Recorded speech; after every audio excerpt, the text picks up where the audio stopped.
Before we begin, if you believe love can grow in the quietest places and forgiveness can change everything, like this video and subscribe to the channel. This story may not begin with roses, but it just might stay with you forever. There were no flowers on my wedding day, no roses, no lilies, not even a sprig of baby's breath tucked behind a ribbon. I stood alone in a room that smelled of varnish and history, wearing a dress that had once belonged to my mother. Lace yellowed gently at the edges. A pearl button had come loose at the sleeve. It was too delicate to be altered, so I left it as it was. Like everything else in this marriage, it didn't quite fit, but I had to step into it anyway. The Hawthorne estate was as cold as I remembered from the first time I was brought. Here, polished stone floors that echoed when you walked, ceilings too high to hold warmth, and windows that watched but didn't welcome. And yet, the lighting was soft, deliberately so. Like even the chandeliers knew how harsh this truth looked in daylight. I was marrying a man I barely knew, and less than that, I was saving a mother who meant everything. A quiet knock on the door, then Margaret, the housekeeper, peeked in. "They're ready downstairs," she said, not meeting my eyes. Her voice held the tone of someone who'd seen many things and judged few. I nodded. I didn't ask who they were. I already knew. The officiant, the lawyer, Julian. Julian. Hawthorne. He was 38, sharp-featured, brilliant in the way that scared people. The kind of man whose silence filled a room faster than his words ever could. We had met only twice. Once when he came to sign the agreement with my father, and once at my mother's bedside when she had fallen unconscious for the second time. He had stayed 10 minutes, said nothing, paid everything. I never forgot the way he looked at me in that hospital room. Not unkind, but not human either, like someone who was always calculating. I walked down the stairs alone. No music played. No one stood waiting. There was no aisle, just the length of a Persian runner that led from the curved staircase to the front of a marble fireplace. There, Julian stood, in a black suit that looked like it had never known a wrinkle. One hand in his pocket, the other, holding nothing at all. His eyes met mine, and I felt nothing. Not butterflies, not dread, just a hollow kind of knowing. He didn't smile. I didn't expect him to. We signed the papers. He nodded once to the officiant. "That's all," he said, and just like that I became Mrs. Clara Hawthorne. No kiss, no vows, no applause. Just a soft, "you may go now," and the closing of a thick, leather-bound book. Later, in the guest room, my new room, I opened a drawer in the old writing desk, looking for a hair clip. My curls had begun to fall loose, and I wanted something, anything, to make me feel put together. Instead, my fingers caught the edge of something soft. Paper. It was thin, yellowing, folded 3 times. I don't know why I opened it. Perhaps because I was already unraveling, and I needed something to hold on to. Or maybe because it felt warmer than the air around me. The letter was handwritten in faded ink. No date, no salutation. Only a few sentences. "You once told me silence could be its own kind of cruelty. I've spent my whole life proving you right. I still see you in the way wind bends trees." And in the voice of the daughter I'll never meet, it was signed. J.H., my throat closed. J.H., not Julian Hawthorne. Not necessarily, but it was his home, his family. And somehow my mother's old wedding dress, the one I wore today, was kept in this house's cedar closet, not our own. I folded the letter and tucked it into my pocket, close to my leg, where it might burn less. Back in the sitting room, Julian stood by the window, talking to no one, staring into the dusk. He turned only slightly as I passed him on the way to the guest wing. "You'll find everything you need has been arranged," he said. His voice was calm, without warmth or distance. Just function. "Thank you," I replied. I didn't know what else to say. I didn't want to say more. His eyes lingered on me for one breath longer than they should have. Not like a man assessing a wife, like someone watching a storm and wondering if it would pass or stay. Then he turned away. In bed, that night, I stared up at the ceiling painted in pale vines and leaves, too delicate to feel real. Somewhere in the pipes, hot water ran. Somewhere below, a clock ticked like a soft metronome, reminding me of every second I wasn't home. I thought of my mother. I thought of her voice, singing softly in our old kitchen, stirring tea with one hand while pressing a warm cloth to my forehead with the other. I had not heard her sing in months. Pain had taken the melody away. And yet tonight, in this grand house where no one loved me, I could almost hear her again. I reached for the letter in my pocket, ran my fingers over the faded ink. Then I whispered to no one. If this is how it begins, God help me learn how to stay. The walls here don't echo, they absorb. My footsteps vanish the moment they touch the floor, like the house itself is swallowing sound, unsure if it wants me heard or forgotten. It had been 20 hours since the wedding. I hadn't seen Julian again. The housekeeper brought up breakfast, on a silver tray, too polished, too perfect. I didn't touch it. The eggs were warm, but lifeless. Like everything else here, prepared with money, not care. I wandered the estate that afternoon, careful not to look like I was exploring.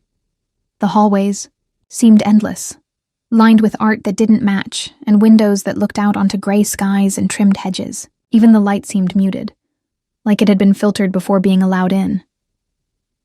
I passed a piano room, untouched.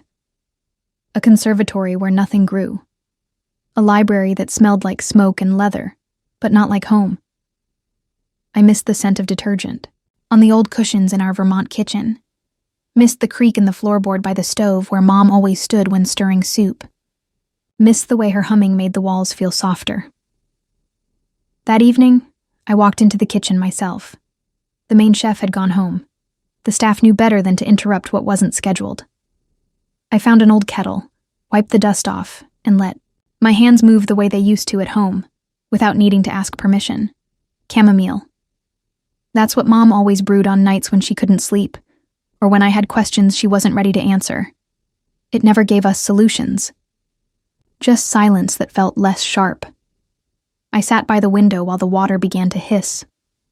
The scent rose slowly, patient, like comfort returning on tired feet. And then, unexpectedly, a voice. You boil your own tea. I turned. Julian stood at the edge of the kitchen, one hand on the doorframe, the other holding a leather-bound notebook at his side. His tie was loosened, sleeves rolled up. He looked more tired than I remembered from the wedding. Or maybe less guarded. I didn't know I needed permission. I replied, more gently than I intended. You don't, he said. I just haven't seen anyone use that kettle since I was a boy. He walked in, not toward me, but toward the far cupboard, opened it, paused, then closed it again like he'd forgotten what he wanted. I'll be out of town tomorrow, he said, still not looking at me. Meetings in Chicago. I nodded. Your life doesn't have to change because I'm here. He glanced at me now. Something unreadable passed through his eyes. Then he said, almost too quietly, it already has. When he left the room, I remained seated for a long time, the teacup warm in my hands. The words didn't land right away. Not as affection, but not as indifference either. Just truth. Later that night, I called the hospital. Still stable, the nurse said. She had some discomfort earlier, but we adjusted her medication. Did she talk? A little. She mentioned tea, asked for you. My throat closed. I promised to visit next week, once things settled, as if anything would settle in a marriage, built on obligation and signed lines. Before bed, I searched for something to read, and ended up returning to the desk, the one where I found the letter yesterday. Its drawers were mostly empty, save for a stack of blank paper and a silver pen with the Hawthorne crest. The letter was still hidden under my pillow. I didn't read it again. I just held it, like a thread I couldn't yet follow, but couldn't afford to drop. The next morning, Margaret brought a new tray for breakfast. Again, untouched. But something was different. Tucked next to the linen napkin was a simple note. Handwritten, not in my father's script, not from the staff. Just 4 words. Chamomile, from the garden. I blinked, then lifted the cup. The scent was familiar, but richer, deeper. Fresher than any I'd brewed before, and it hit me all at once. Julian had a garden, and he had sent this. I didn't sleep well after the tea.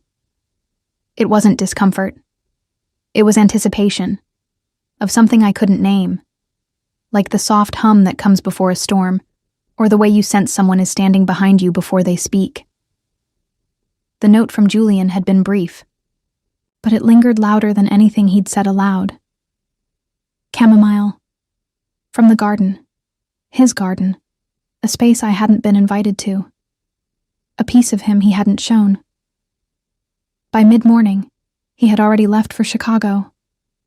The house was quiet again. Too quiet. I needed something to tether me, and for reasons I couldn't explain, I found myself returning to the old desk, the one with the drawer that creaked like it had been waiting to be opened. I took out the letter again. The ink was faded, but the emotions behind it hadn't dulled. You once told me silence could be its own kind of cruelty. I still see you in the way wind bends trees. It haunted me. What if it wasn't a stranger's letter? What if it wasn't written to someone else? I traced the initials again. J.H., and something sharp and wild rose in my chest. Julian's full name was Julian Jonathan Hawthorne. I'd seen it once on a document. My mother's name was Elise Monroe, and she had never spoken of anyone named Hawthorne. Not once. Not ever. But the way her voice softened when she talked about her time in Boston. The way her eyes went somewhere else when she looked out the window at dusk. It was the same silence I now saw in Julian. I didn't want to believe what I was thinking, but I also couldn't unsee it. So I did something I hadn't done since I moved in. I went to the Hawthorne Library. It wasn't like libraries in movies. No grand spiral staircase, no cozy corners with wool rugs and candles, just cold marble, leather-bound volumes, and a heavy table in the center that smelled faintly of old whiskey and cedar. I didn't know what I was looking for until I saw a frame on the wall, a portrait of a man in uniform, standing with his hand on a young boy's shoulder. The man had sharp cheekbones, a proud mouth, and Julian's eyes. Underneath it, the inscription read, Jonathan Hawthorne, 1952-2001. Founder, patriot, father. I stepped closer. There, on the lower shelf beneath the frame, were 3 journals, worn, unlabeled. I opened the middle one. Most of it was finance, stock predictions, company expansion notes, but tucked between 2 pages about overseas acquisitions, I found something unexpected. April 1979. Elise's hair smells like orange blossoms. She folds letters even when they're blank. I told her I'd write, but I didn't. I'm writing now, though she'll never read it. My father would never allow it. He said she would stain the bloodline. She was never the stain. I was. I sat down. Hard. Elise. My mother. I read the rest standing by the fire. 3 entries later, he wrote, I heard she moved away. Vermont, they said. Married someone safe. I hope he treats her like gold. I couldn't. And then, if she ever has a daughter, I hope she never meets a man like me. But if she does, I pray he's better. I couldn't breathe. The man who wrote that letter, Jonathan Hawthorne, Julian's father, had loved my mother. Truly. but never chosen her. And now, decades later, I had married his son, not by love, by contract. And yet somehow, the universe had looped us all back together. I ran my fingers along the binding of the journal, trembling. I didn't feel angry. I felt small, like my life had been shaped by shadows I never even knew existed. When Julian returned that evening, I was waiting for him in the study, letter in hand. He paused in the doorway. "You found it." "I wasn't looking," I said. But I did. He walked slowly toward the fireplace, then stood beside it, hands in his pockets. "I suppose you have questions." "I suppose you have answers." He nodded. "Some." I swallowed hard. "Did your father love her?" "Yes." "And you?" "Why me?" His eyes lifted to mine, and for the first time, he didn't look away. Because when he was dying, he made me promise something. Said if there's ever a chance to honor her, to protect her family, take it. At first I thought marrying you was duty, a clean debt to pay. But now, his voice tightened. Now, I wonder if he was trying to give me something neither of us knew I needed. The silence between us wasn't cold anymore. It was full of things we couldn't say yet. Full of pain we didn't cause, but had inherited. I looked down at the letter again, folded it once, then twice, then held it out to him. "I think she meant for it to be found." He took it gently, with 2 hands, and for a moment, I saw something flicker across his face, not power, not pride, but loss.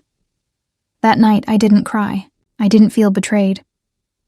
I felt the weight of lives that had come before me, pressing gently on my shoulders, not to crush me, but to show me the path forward.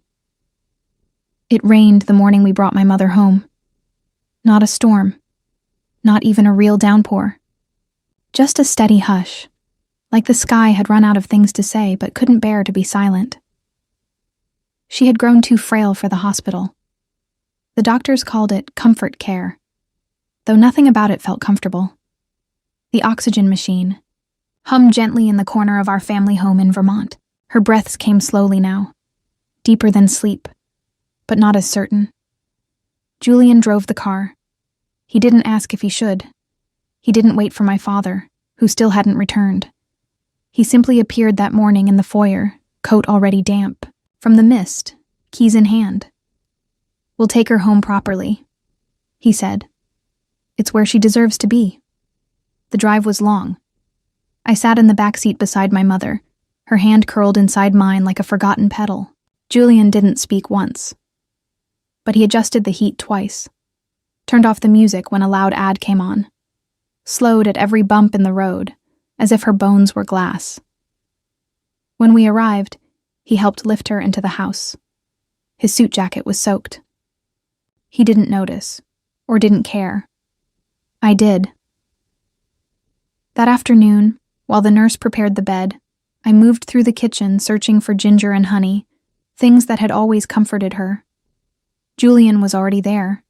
No tie, sleeves rolled, knees slightly bent, rummaging through the cabinet under the sink like he belonged here.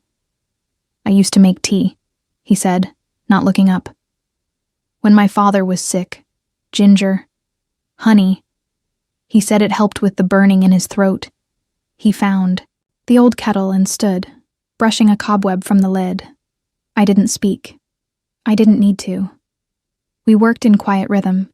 He chopped ginger. I poured water. He stirred slowly.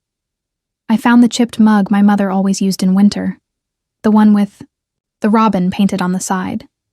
When he handed me the tea, his fingers brushed mine. They were warm, steady. Later that evening, I found him sitting at the foot of my mother's bed. He wasn't speaking, just watching her sleep, one hand resting gently on her wrist as if to remind her she wasn't alone. "She always liked the sound of the rain," I said softly. He nodded, then whispered, I wish I'd met her before. He didn't explain what before meant. He didn't have to. Before the money, before the silence, before the promises he didn't know how to keep. I walked him to the porch later, umbrella in hand. The rain was still falling, softer now, like a lullaby. I didn't expect you to come, I said. You had meetings today, important ones. I canceled them. Why? He paused, then looked at me, not as a man used to being obeyed, but as someone unsure if he had the right to answer. Because this mattered more. It wasn't romantic. It wasn't grand, but it was real. In that moment, he didn't look like a CEO or a Hawthorne. He looked like someone who had stopped running, someone who had decided to stay. When he left, I didn't return to the bedroom right away. I stood in the kitchen, holding the warm kettle, watching the last trail of steam fade into the window pane. It wasn't just ginger and water. It was care, memory, a man's hands learning how to soften. Before bed, I checked my mother's drawer. She had always kept old things, sewing needles, dried lavender, letters from years long past. Among them, folded in a napkin, was a torn photograph. One side showed my mother younger, laughing.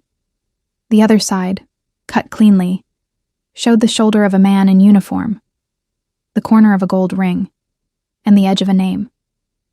I turned it over, a single note in my mother's handwriting.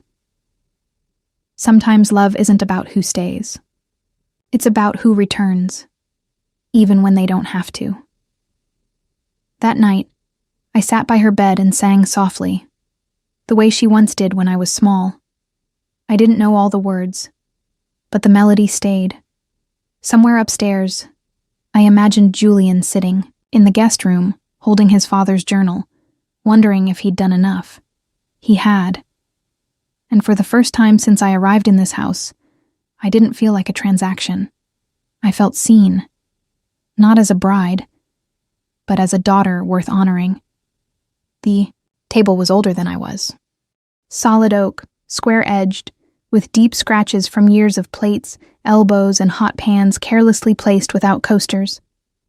My mother always said that a table should be lived on, not just looked at. I had learned to read at that table. Dad used to drink his coffee there at 5 a.m., in silence. And when Mom got sick, it became the place where we sorted through prescriptions and insurance papers, pretending this was just another dinner to prepare. Now, it held 2 plates, 2 forks, and a folded linen napkin I hadn't seen since last Thanksgiving. Julian stood at the counter, sleeves rolled, knife in hand. He wasn't a chef. He wasn't even trying to be. But there was something oddly reverent in the way he chopped vegetables, like he was respecting a ritual he hadn't grown up with. I can take over, I offered. He shook his head. I need the practice. The soup was too salty. The bread was over-toasted. And I wouldn't have changed a thing. We sat across from each other, the entire Vermont night wrapping around us in quiet shadow. A single lamp lit the table, casting warm yellow arcs on the walls. It should have been awkward, but it wasn't. We were finally sitting at the same table, not just in space, but in spirit. Julian broke the silence first. My father loved this table, he said suddenly. He said it was the one piece of furniture that always stayed put, no matter how many times the world tried to move around it. I blinked. You've been here before? He nodded slowly. Once. I was 13. He brought me here after your mother left Boston. Said we were taking a drive. He didn't explain why until we got back. I waited. I didn't breathe. He stood outside that window for 10 minutes. He continued, his voice quiet. Watching her cook. She didn't see us. He never knocked. He just said, "That's the kind of life I should have had." I pressed my hand flat on the table between us. The wood was cool beneath my skin, but steady. Unmoving. Just like he said. I think he wanted to be invited in, I whispered. Julian met my eyes. So did I. That was the moment. Not a kiss, not a touch. Just two truths, finally said out loud, and a silence that honored them both. After dinner, we washed dishes together, side by side, not speaking, the way two people who know pain often don't need, to fill space. He dried. I rinsed. And when the last plate was shelved, he reached for the towel and, without fanfare, began wiping down the oak wood surface, circular and slow, like polishing something sacred. Before he left for the night, we lingered by the doorway. I wasn't supposed to stay long, he said. Just drop you off, make arrangements, return to the city. But you stayed. He looked down, then up again, slowly. Because I realized I didn't want to go back to a place that never had a table like this. That night, I wrote in the margins of my mother's old cookbook, the one she kept folded under the spice drawer. I didn't write a recipe. I wrote one sentence. The first time I saw him truly, he wasn't powerful. He was present. The sky was the color of old linen when he knocked. 3 short raps on the wooden door. No phone call. No warning. Just a sound I hadn't heard in over a year. I opened it with a breath I didn't realize I was holding. And there he was, my father. He looked smaller. Not in stature, but in spirit. His shoulders, once proud from decades of early rising and late working, were curved slightly inward now, like a man who'd finally learned the weight of what he couldn't fix. He took off his cap. "Clara," he said. And just like that, every rehearsed sentence I had planned melted into mist. We sat at the kitchen table. He didn't reach for my hand. I didn't offer it. There was a teacup in front of him he hadn't touched. The silence between us was thick, but not angry. It was the kind of silence that holds too many pages and not enough time. Finally, he spoke. "I thought leaving would make it easier," he said. "That maybe you and your mother wouldn't have to watch me fall apart."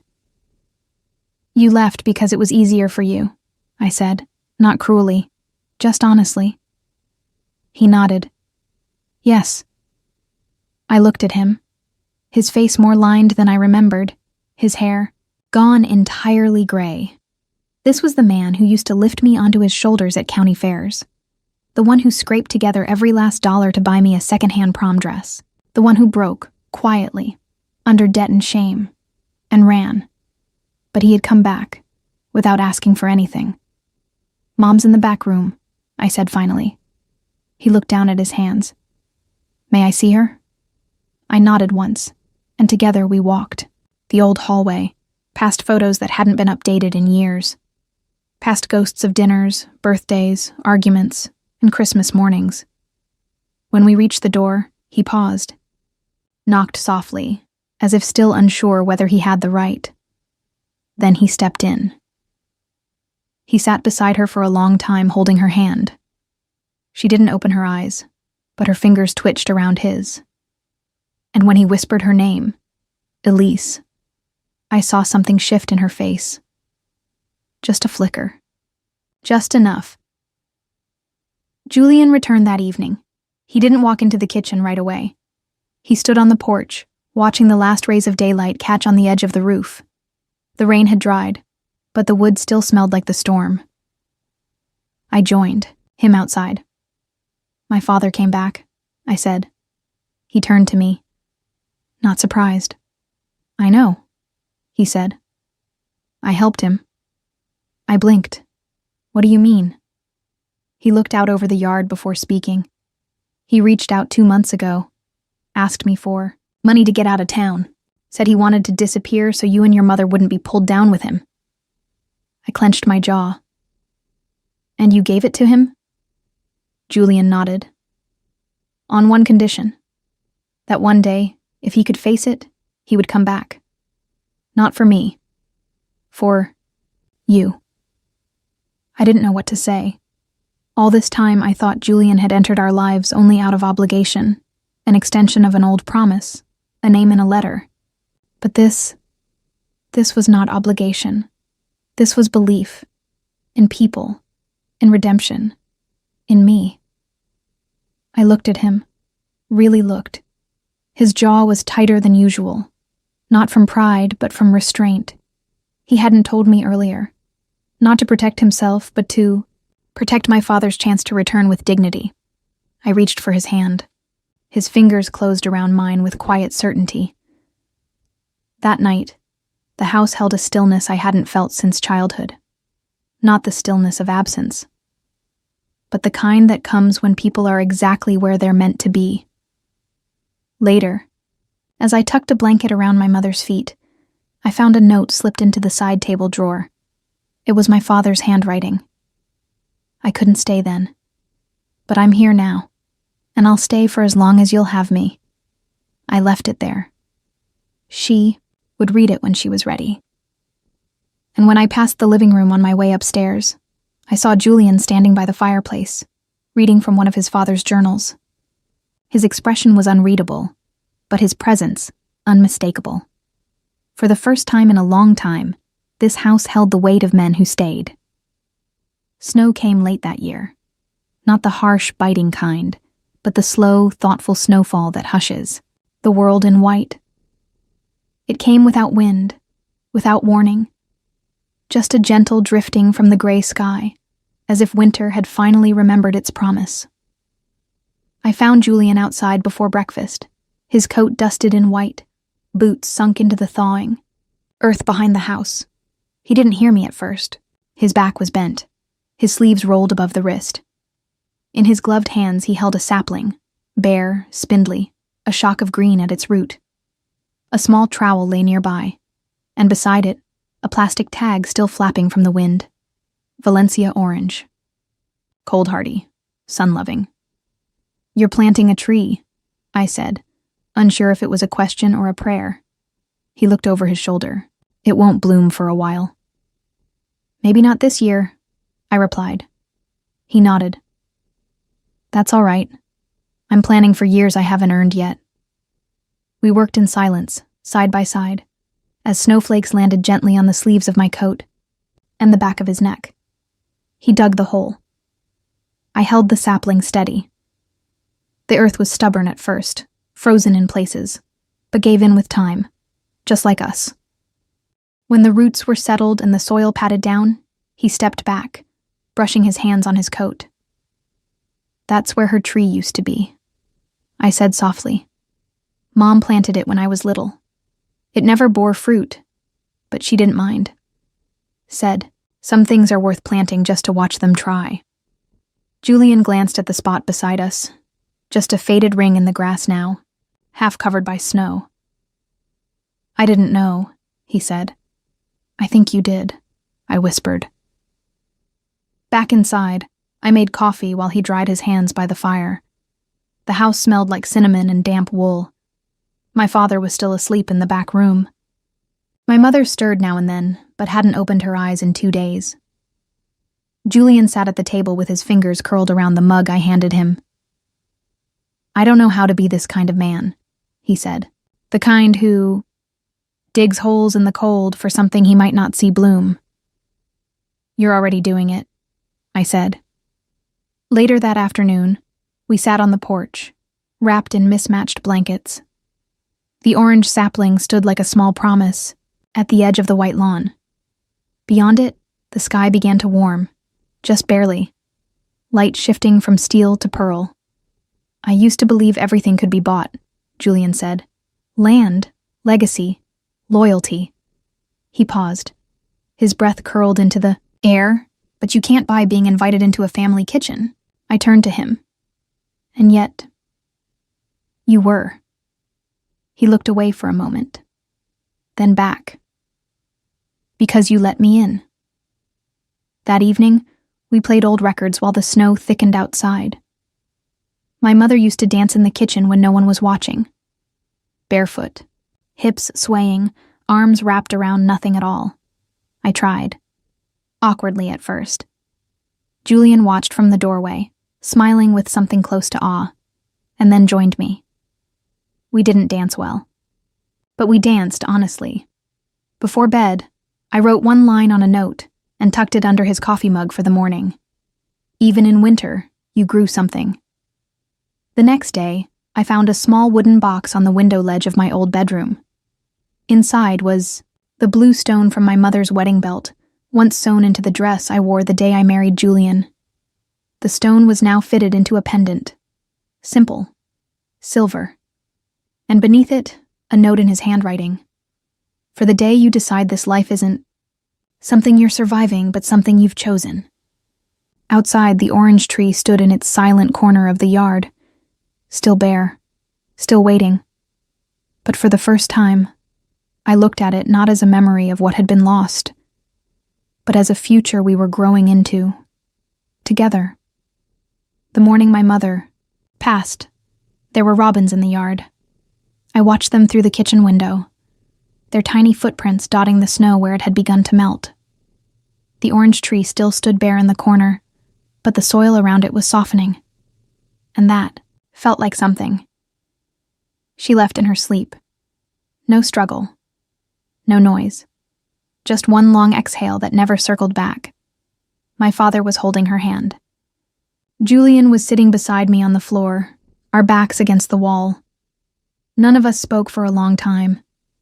The house filled slowly that week. Not with people, but with moments. Friends came and went, bearing casseroles and daffodils. The hospice, nurse left a note on the counter with a hand-drawn heart.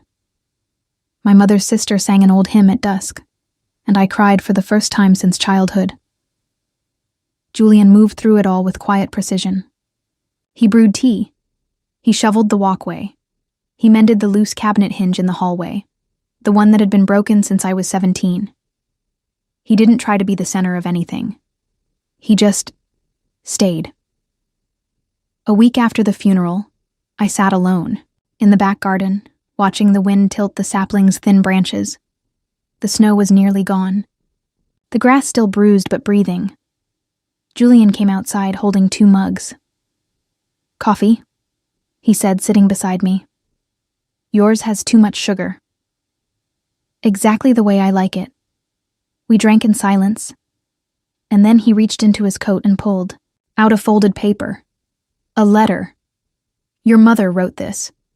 She gave it to me the day I agreed to marry you." My heart thudded. I opened it carefully, fingers trembling. Her handwriting curved across the page, still elegant, still unmistakably hers. "Julian, if you are reading this, it means you've agreed to carry something heavy for someone you barely know. I don't know what kind of man you'll be when you read this, but I hope you'll be the kind of man who understands that some debts aren't paid in money, but in presence. If you ever learn to love her, do it with actions, not promises. If you can't love her, then at least protect her spirit. She's stronger than she looks, but she still needs softness. Thank you for helping me give her something I could never give her alone. A life beyond survival." Elise Monroe, I folded the letter, tears hot against my throat. I didn't speak for a long while. When I looked up, Julian's eyes were wet too. "You've done everything she asked," I whispered. He shook his head. "Not yet." Then he reached into his pocket again and pulled out a small velvet box. No fanfare. No kneeling. Just the man I had come to trust, offering something not as a question, but as a declaration. Inside was a simple gold ring. No diamonds. No engraving. Just warmth. "Clara," he said, voice steady. "I married you for all the wrong reasons, but I stayed for the right ones. I don't want to live beside you. I want to live with you. Choose you. Every morning, every winter, every year. Will you let this be our beginning, not just our end?" I didn't say yes with my mouth. I said it by taking off the old ring from our contract marriage and sliding the new one on, slow and sure. I said it by leaning into him, letting his forehead rest against mine. And later, by setting one plate, beside his at the table, no longer as guests in each other's lives, but as people finally home. We built something from that day forward. It was not perfect. There were weeks the orange tree didn't bloom. Years it bore nothing. But one spring, a single blossom appeared. Just one. Enough. They call Valentine's Day the day of love. But to me, love came on a quiet Thursday, long after funerals and contracts and misunderstandings. It came with coffee that had too much sugar and a ring with no diamonds. It came with silence that felt like safety. And it stayed. If this story touched your heart, please take a moment to like this video and subscribe to the channel. Your support helps bring more quiet, meaningful stories to life. Stories that stay with you long after the last word. Thank you for listening.